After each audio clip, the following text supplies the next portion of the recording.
This is a lecture from Open Tuition. To benefit from the lecture, you should download the free lecture notes from opentuition.com. In this lecture, we're going to work through chapter 12 of the paper P1 lecture notes. And chapter 12 is headed up relevant costing. But as you'll see, there are really three separate techniques involved, which are to an extent related. But I will deal with each of the three separately. And essentially what we're talking about is making decisions. The sort of decision I'm referring to, suppose a customer has offered you a special contract. I've often talked about making desks, but suppose we're a desk manufacturer, but we've had a customer ask us to make some special desks as a one-off exercise. And we're deciding whether it's worth doing this or not. Well, surely we need to compare what would be the costs of producing the desks as against what revenue we're going to earn from the contract. That's essentially what we're after. In paper P1, we're interested really in short-term decisions. Perhaps this is just a contract which take us a few months to produce the desks.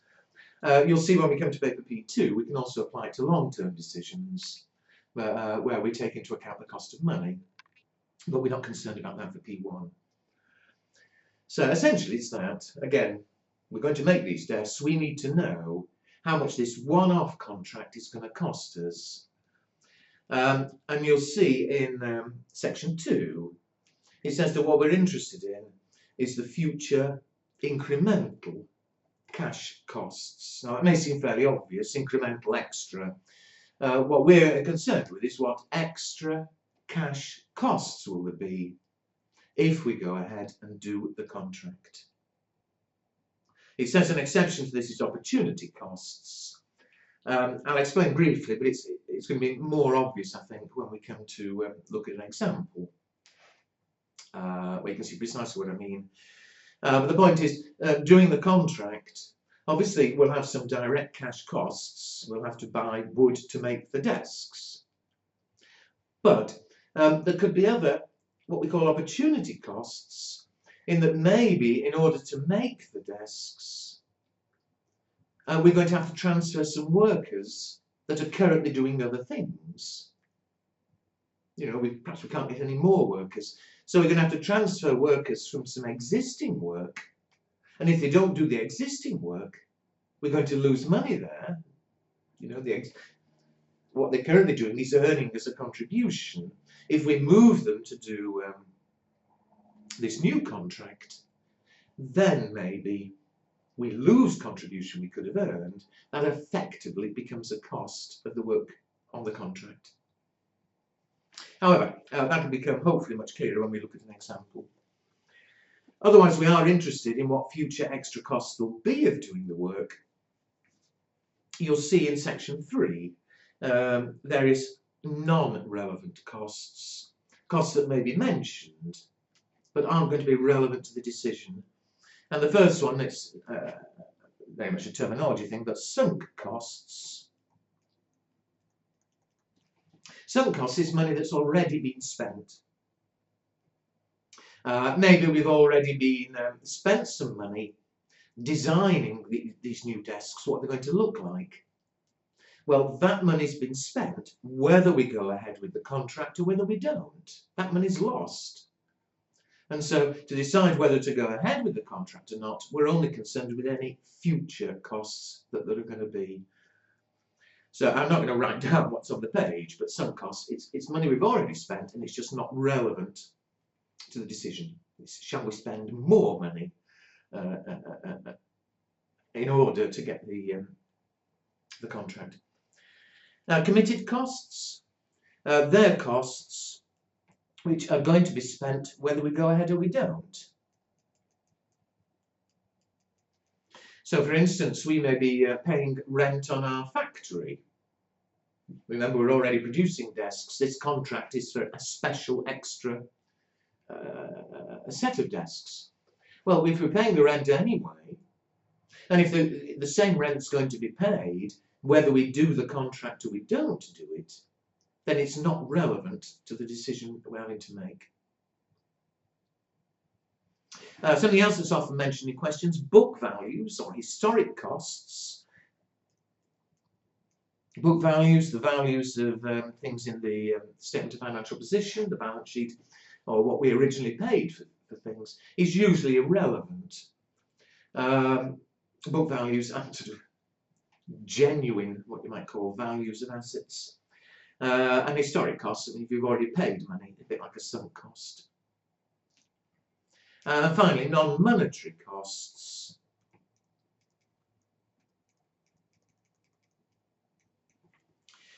I said on the previous page, we're interested in looking to see what future extra cash costs will be. So things like depreciation, amortization, they're not cash costs. We're not really interested in them. Now, in a minute, we'll do a full exercise where you'll see examples of all of these things, and hopefully it'll make complete sense. But a very quick exercise first. Look at exercise 1. Identify the relevant costs from the scenarios below. Number 1, your research team have spent 50,000 researching project Q during 2x14. Is that relevant or not relevant? Well, it's not relevant. We've already spent 50,000, and whether we go ahead with our project, our contract, or whether we don't, that 50,000 has still been spent. What we're interested in, is it worth spending more money? It's worth spending more money if the reward at the end is greater than what we're having to spend. Number 2, the production manager currently earns a salary of 20,000 a year. Our new project or our contract would incur approximately 5,000 a year of overtime, which will mean his salary will be 25,000 for the duration of the project. What's the relevant cost? Well, assuming the project takes a year, she doesn't say here, but still, assuming it takes a year, we're already paying him 20,000 with or without the contract. If we do the project, it'll go up to 25, so there'll be an extra 5,000 payable. Well, it's the extra cost of doing the work that we're concerned with, and so the relevant cost would be the extra 5,000. Finally, 3, a decision to manufacture a new product is expected to increase fixed costs by 3,000 a month. Is that relevant or not? Well, yes, it is. You know, if fixed costs were to stay unchanged, earlier I mentioned rent of the factory, if it was going to stay unchanged, we're not interested. We only want extra costs of doing the work. But here, if our fixed costs, if for some reason our rent or whatever it is was going to go up by 3,000 a month, well, that is relevant. That is an extra cost. All right, now let's actually do a full example. Exercise 2 over the page. It's quite a long example, although hopefully it won't take too long. But within it are examples of all the different little bits of problems that could occur. And it does say before the exercise, I'll say it here, one thing about relevant costing is, unlike most of the other topics, it's not something where you can really learn rules. You know, for things like variances, although you must understand them, you can learn the rule and hopefully get the variance correct. With relevant costing, it's not so much rules. If you're happy with the basic idea that we're looking to see what extra costs there will be in the future of doing the work, then the problem is much more reading carefully than actually learning any rules. So let's have a look at it. Have a quick read with me. Not to read every word because I'll also go through it slowly. But the managing director of Parser, a small business, is considering undertaking a one-off contract and has asked her inexperienced accountant to advise on what costs are likely to be incurred so that she can price at a profit. So it's a one-off contract, we're not going to keep repeating it. And of course, to decide on what price to charge, we need to know what the cost's going to be if we're going to be profitable. And the following schedule's been prepared. Wages, supervisor costs, general overheads, depreciation, overheads, materials. There's a total there of 98,300. And of course, if that is the cost of doing the work, fine, we'd need to make sure we charged more than 98,300. However, it's been prepared by her inexperienced accountant, which rather suggests from the wording that perhaps there are some mistakes. And you'll see if you look to the very end of the question or on the next page, it says, adjust the schedule prepared by the accountant to a relevant cost basis, incorporating relevant opportunity costs. What I'm going to do, we're going to, you see there are notes against each of the costs of the schedule. Direct wages, note 1, there's a note there which shortly we'll read. When we've read the notes, what we're going to do is rewrite the schedule using the correct costs, the relevant costs, which may end up being the same as the accountants produced. It may be different. But that's what we're going to do. We're going to prepare the schedule. What is the correct figure to include for wages, for supervisor, etc. So one by one, let's go through those notes and deal with them. So off we go. First of all, wages. Let's read note 1.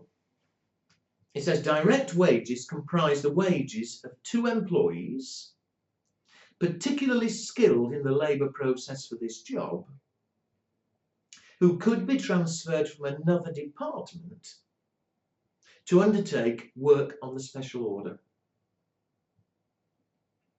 They're fully occupied in their usual department, and subcontracting staff would have to be brought in to undertake the work they left behind. Subcontracting costs will be 32,000 for the period of the work. Different subcontractors who are skilled in the special order techniques are available to work on the special order, and their costs would be 31,300. So there's quite a lot to read there, but let's work it through step by step. In the schedule is 28,500, and that's the wages of these 2 employees who could be transferred from another department. Well, that's surely not relevant, because we're going to be paying those 2 employees whatever happens. If we do the work, fine, we'll still be paying them 28,500. If we don't do the work, they're doing their normal work, and they'll still be paid 28,500. So whatever happens, we'll be paying them their wages. And so the 28,500 itself is of no relevance. But if we do the contract, there will be extra costs because of subcontractors. But there's going to be a choice. The extra cost is going to be either if we use the existing employees for the contract, then we'd have to use subcontracting staff to do their current work, and we'd have to pay 32,000. So that's how much we'd pay if we used our existing workers. On the other hand, we could leave the existing workers where they are and get different subcontractors who are skilled in the special order techniques. So we've got 2 choices. Either either move our workers, and then we have to pay subcontractors 32,000 to do the existing work, or leave the workers where they are and get special subcontractors for the new work It's either 32,000 or 31,300. Well, if ever we've got a choice like this, we always assume we choose the cheapest. And so, in fact, what we do, we'll leave our existing workers where they are. We'll employ these special skilled subcontractors, and effectively, therefore, the extra cost we'll have is 31,300. So that's the figure that should be on the schedule. Again, the 28,500 is completely irrelevant. Whatever happens, they're still getting paid. It's what extra cost of doing the contract is what matters. And it's these subcontractors at 31,300. Okay, let's look at the next one. On her list, she's put supervisor costs. There's 11,500 there, but let's read note 2 and see if that figure is the correct figure or not. A supervisor would have to work on the special order. The cost of 11,500 is comprised of 8,000 normal payments plus 3,500 additional bonus for working on the special order. Normal payments is the fixed salary of the supervisor. So we're paying the supervisor a fixed salary of 8,000. In fact, it says fixed salary. They'll be paid 8,000 whether they do some work on this contract or they don't. It's an existing supervisor supervising our existing work. Okay, give them a bit more work, they're still paid 8,000. So the 8,000 is not relevant. Certainly what is relevant though is we'll be paying a 3,500 additional bonus for working on the special order. So although in a minute there's a bit more to read, if for working on the order they're being paid extra, well, there is an extra cost of 3,500, the bonus. Remember, we want the future extra costs of doing this work. Now, there is a bit more. It then says, in addition, the supervisor would lose incentive payments in his normal work amounting to 2,500. Now, again, I think any problem is in the reading rather than the doing. What that suggests is that at the moment, he's getting incentive, effectively a bonus. At the moment, we are paying him a bonus of 2,500. If we get him to work on this special contract, he will no longer get that bonus of 2.5. He'll get 3.5, but he won't get the 2,500. So we're saving 2,500 on one hand, paying him instead 3,500 on the other. So in fact, the extra cost to us of doing the work is the extra 1,000 of bonus that we're having to pay him. Now there is one more line there, better check. It is not anticipated that any replacement costs relating to the supervisor's work and other jobs would arise. So no problem there. You know, a bit like the workers we were discussing before. If we did have to get somebody else in to do his existing work, then we'd have extra costs as well. But here it says no. So there we are. We were paying him 8,000 anyway. That doesn't change, irrelevant. But there is that extra bonus of 1,000. Next one, general overheads.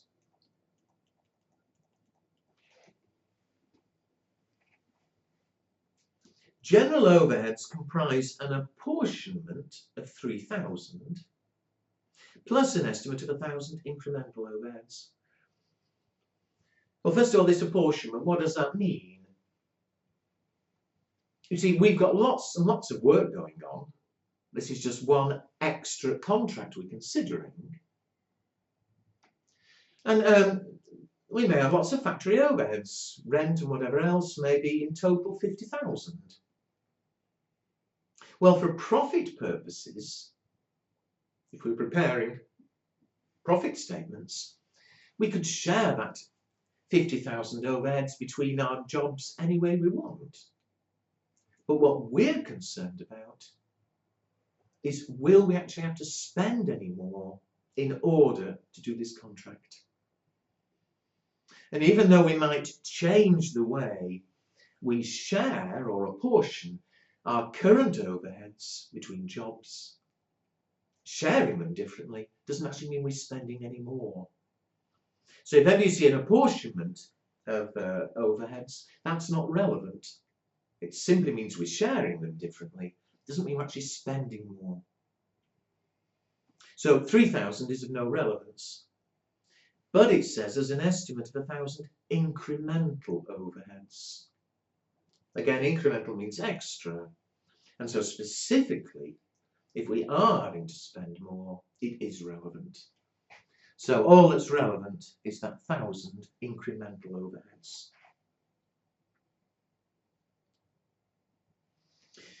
Next one, depreciation.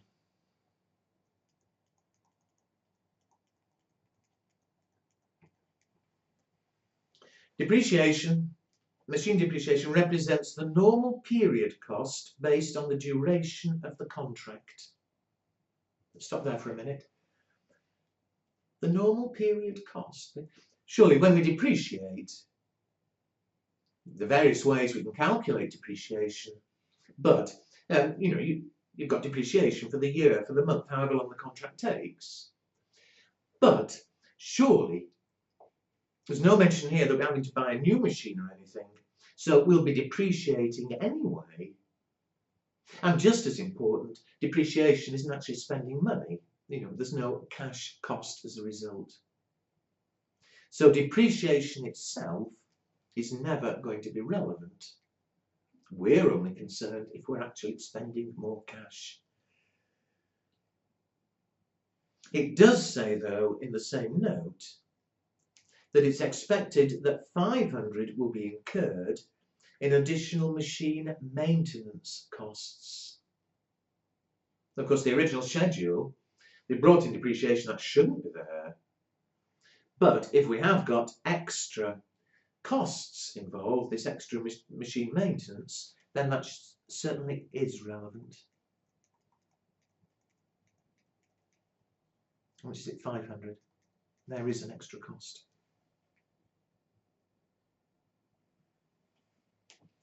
Okay, so far I hope so good.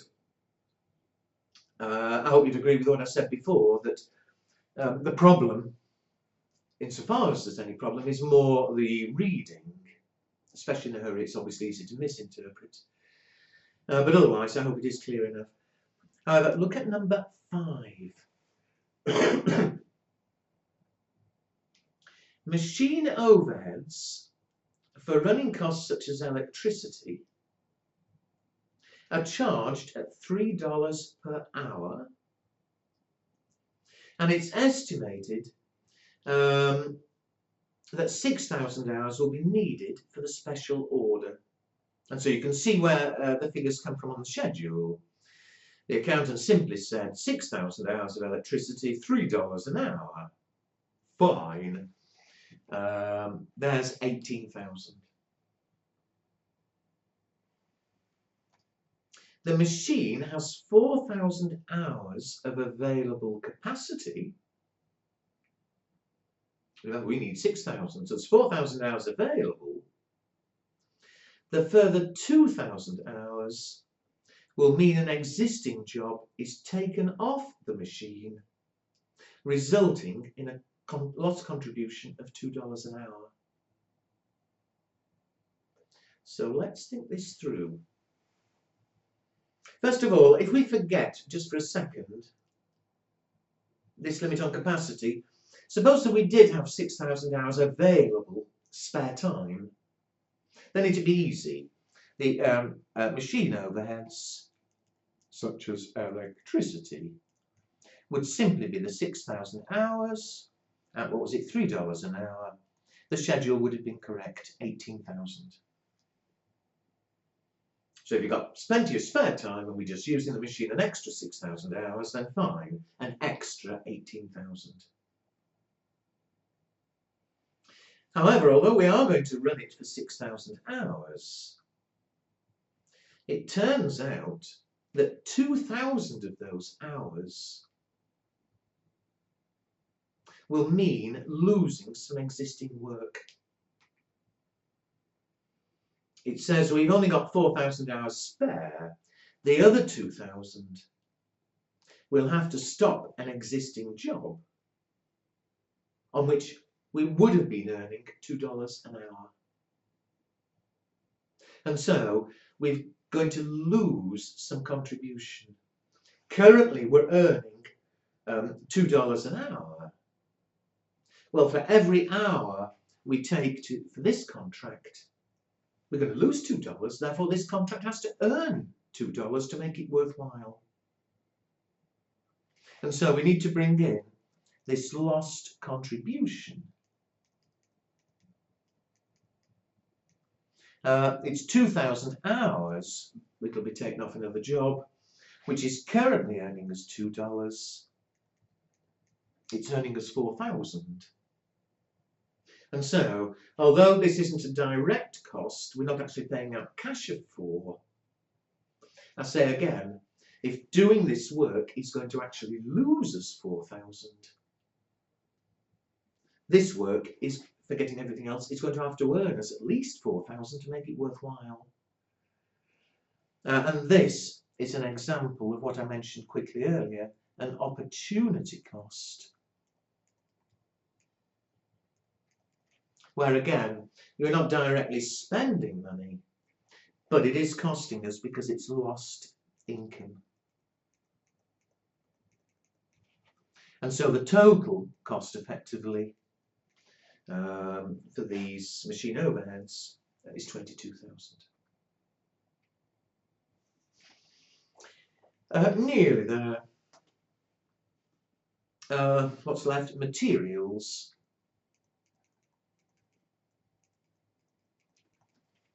And this is note 6, which is over the page. Materials represent the purchase cost of 7,500 kilos bought some time ago. So on the schedule, there's 34,000. That's the cost. Presumably we're using 7,500 kilos, but that's the cost. The original cost of those 7,500 that were bought some time ago. Well, fine. So we spent 34,000 some time ago. But whether we go ahead with the contract or we don't go ahead with the contract, we've spent that 34,000 anyway. That alone is completely irrelevant. It's a sunk cost. The materials are no longer used and unlikely to be wanted in the future, except on the special order. The complete inventory of the materials, we happen to have 10,000, or part thereof, could be sold for $4.20. The replacement cost of the material we use will be $33,375. So what's happening? We've got plenty of material in inventory. It's already sitting there. We've already paid for it. And we're thinking of taking the 7,500 kilos we need from inventory, which in a sense is free. You know, we're not actually spending any money because it's already there. The last line said the cost of replacing it would be 33,000, but that's surely irrelevant because it tells us the material is no longer used. And so there's no way we would then replace the material when we take it for the contract. That would be pointless. So again, we've already got the material. In that sense, it's free. We just take it off the shelf. But what would we do with this material if we didn't do the contract? It says it's no longer used. And it says we could sell the material for $4.20 a kilo. So that's the critical one. If we don't do the contract, presumably we'll sell it at $4.20 and get some money. If we do the contract, we'll lose the 420 we could have got. And so here we have another example of an opportunity cost. There's no direct cost of the material. We're not having to buy any specially. But if we could have earned 420 a kilo, then to make this contract worthwhile, we've got to get from the contract at least 420 a kilo. And so the cost would be the lost sale proceeds. It's 7,500 kilos we actually need. And we could have sold it for $4.20. So using it in the contract is losing us a total of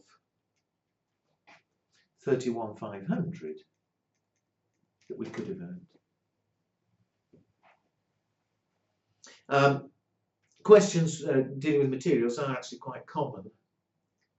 And I hope that is clear, because there's no other use for the material. The cost is the lost revenue we could have earned from selling it. If, on the other hand, this material was in regular use, in our other work, then if we, what you might call, steal some of it for the contract, then we would have had to replace it. So I will actually write down, because I said that too quick, if, which is not the case here, but if it had been in regular use,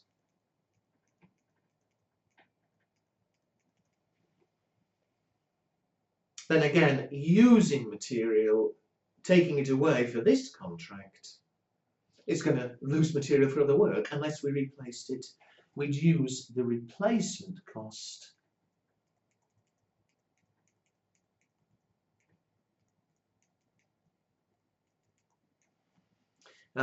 which would have been 33,375. So not relevant here, but I wrote that because it's slight change in wording, it would be relevant. All right, we've dealt with everything on the schedule, but there's a bit more. What does it say? Because the business does not have adequate funds to finance a special order, a bank overdraft amounting to 20,000 would be required for the project duration of 3 months, and we'd repay it at the end of the period. Why should that be relevant? Don't misread it. It's not saying that we're going to have to spend 20,000 doing the work. It's saying that just for the period of the work, for whatever reason, we're going to need to borrow 20,000. So we'll borrow it today and pay it back at the end. So the 20,000 itself isn't actually costing us anything, except it does say the bank's overdraft rate is 18%. So if we are having to borrow money for 3 months because of doing the contract, we are going to end up paying some interest that we otherwise wouldn't have to pay. So we do have an extra cost which wasn't on the original schedule. We're borrowing for 3 months. It's 18%. Actually, it doesn't say, but in the exam it would, and I will assume it's 18% a year. So it's 3/12 for 3 months of 18% of the amount borrowed, which is what, 20,000? And so this extra interest payable, I think, is 900. And there we are. I think we've listed everything there. They're all the correct future extra costs of doing the contract. And so what's the total relevant cost? 31,3, 32, 33,3, 33,8, 55,8, 87,3, 80. I hope I've added up right. 88,200. There is the total relevant cost